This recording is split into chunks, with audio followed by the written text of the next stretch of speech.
இயேசு ஆதரவாக பேசுகிறவர், அதிசயம் செய்கிறவர். உபாகமம் 3வது அதிகாரம் 24வது வசனம். கர்த்தராகிய ஆண்டவரே, நீர் உமது அடியேனுக்கு உமது மகத்துவத்தையும் உமது வல்லமையுள்ள கரத்தையும் காண்பிக்கத் தொடங்கினீர்.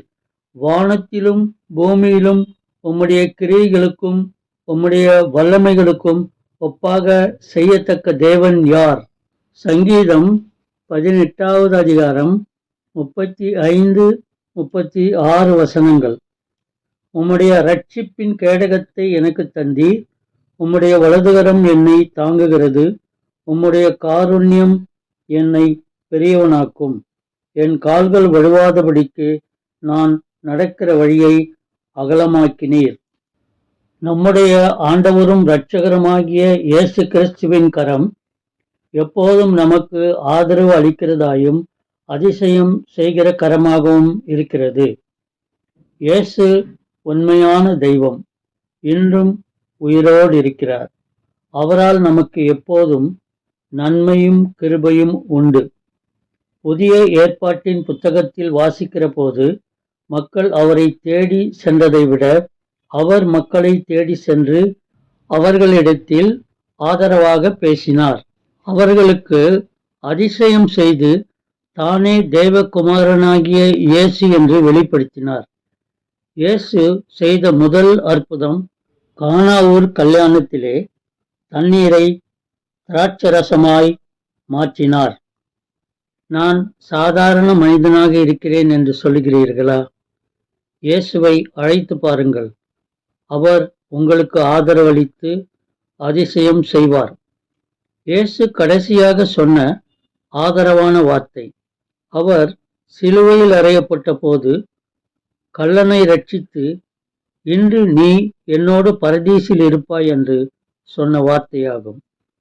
இயேசு உலகில் வந்த நோக்கம் நம்முடைய ஆத்மாவை பாவத்திலிருந்து மீட்பதும், சரீரத்திலுள்ள வியாதிகளை நீக்கி நம் ஆவியை பாதுகாப்பதுதான் அவர் சித்தம். லூக்கா 19வது அதிகாரம் 1-6 வசனங்கள் வரை.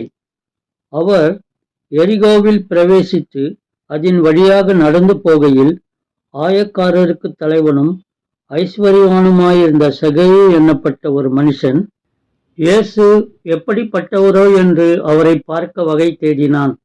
அவன் குள்ளனானபடியால் ஜனக்கூட்டத்தில் அவரை காணக்கூடாமல் அவர் போகும் வழியில் முன்னாக ஓடி அவரை பார்க்கும்படி ஒரு காட்டத்தி மரத்தில் ஏறினான். இயேசு அந்த இடத்தில் வந்தபோது அண்ணாந்து பார்த்து அவனை கண்டு, சகேயுவே, நீ சீக்கிரமாய் இறங்கி வா, இன்றைக்கு நான் உன் வீட்டிலே தங்க வேண்டும் என்றார். அவன் சீக்கிரமாய் இறங்கி சந்தோஷத்தோடு அவரை அழைத்து கொண்டு போனான். வீடு என்பது நம் ஆத்மாவை குறிக்கிறது.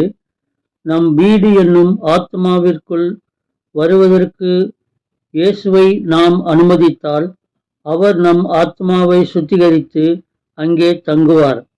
அப்போது ஆத்மா பாதுகாக்கப்படும். இயேசு வியாதியாயிருந்த ஒருவனுக்கு ஆதரவாக வார்த்தை கூறி அவனுக்கு அதிசயம் செய்ததை காண்போம். மத்தேயு 8வது அதிகாரம் 1-3 வசனங்கள் வரை. அவர் மலையிலிருந்து இறங்கின போது திரளான ஜனங்கள் அவருக்கு பின் சென்றார்கள். அப்பொழுது குஷ்டரோகி ஒருவன் வந்து அவரை பணிந்து, ஆண்டவரே, உமக்கு சித்தமானால் என்னை சுத்தமாக்க உம்மால் ஆகும் என்றான். இயேசு கையை நீட்டி அவனை தொட்டு, எனக்கு சித்தம் உண்டு, சுத்தமாகு என்றார். உடனே குஷ்டரோகம் நீங்கி அவன் சுத்தமானான். நாயின் ஊர் விதவையினிடத்தில் ஆதரவாக பேசி அதிசயம் செய்ததை காண்போம். லூக்கா 7வது அதிகாரம் 11-15 வசனங்கள் வரை. அவர் நாயின் என்னும் ஊருக்கு போனார். அவருடைய சீஷர் அநேகரும் திரளான ஜனங்களும் அவருடனே கூட போனார்கள்.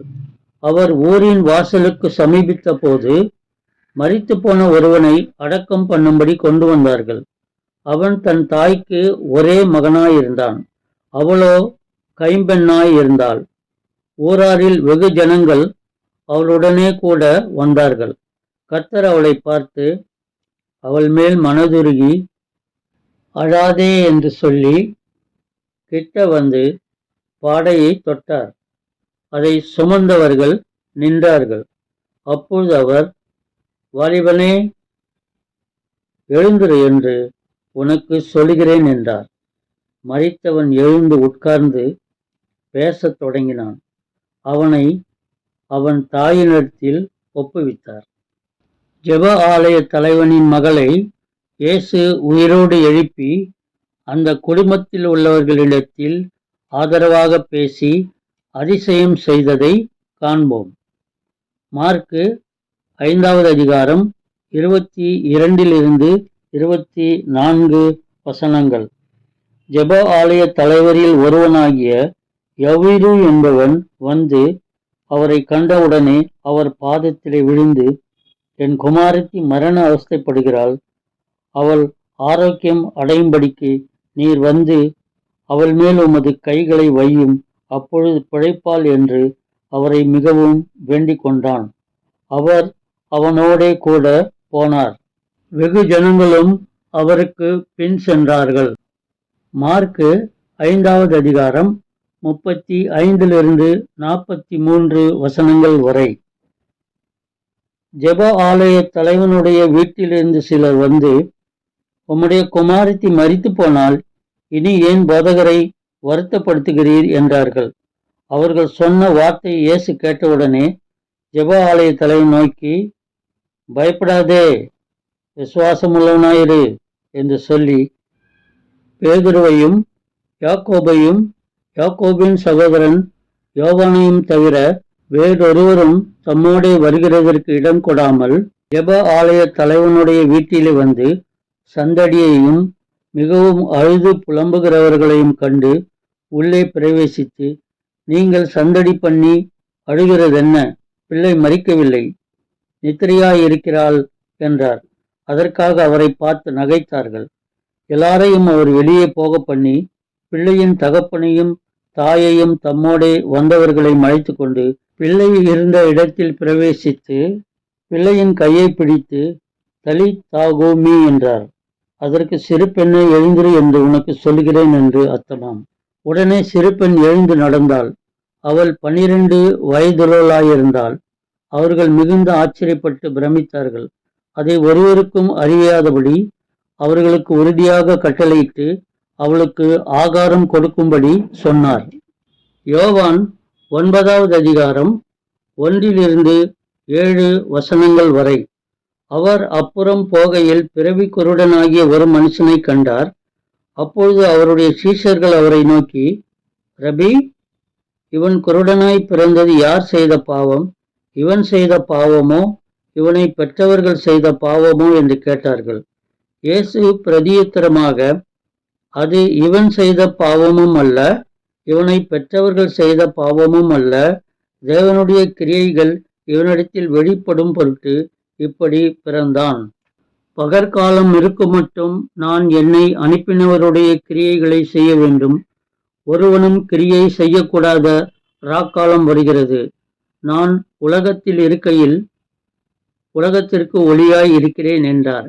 இவைகளை சொல்லி அவர் தரையிலே துப்பி உமிழ்நீரினால் சேறுண்டாக்கி அந்த சேற்றை குருடனுடைய கண்களில் மேல் பூசி, நீ போய் சீலோவாம் குளத்திலே கழுவு என்றார். சீலோவாம் என்பதற்கு அனுப்பப்பட்டவன் என்று அர்த்தமாம். அப்படியே அவன் போய் கழுவி பார்வை அடைந்தவனாய் திரும்பி வந்தான். இயேசு பேசின ஆதரவான வார்த்தைகளையும் அவர் செய்த அதிசயங்களையும் பரிசுத்த வேதாகமத்திலுள்ள புதிய ஏற்பாட்டின் புத்தகத்தில் எழுதப்பட்டுள்ளதை காணலாம். இயேசுவின் செய்தியை கேட்டுக்கொண்டிருக்கிற நீங்கள் இயேசுவை விசுவாசித்தால் அவரது வார்த்தைகள் உங்களுக்கு ஆதரவாக இருக்கும். அவர் உங்களுக்கு அற்புதங்கள் செய்கின்றதையும் நீங்கள் காண்பீர்கள். இயேசு உங்களை ஆசீர்வதித்து உயர்த்துவாராக. மேலும் தொடர்ந்து செய்திகளை கேட்க லைக், share, subscribe.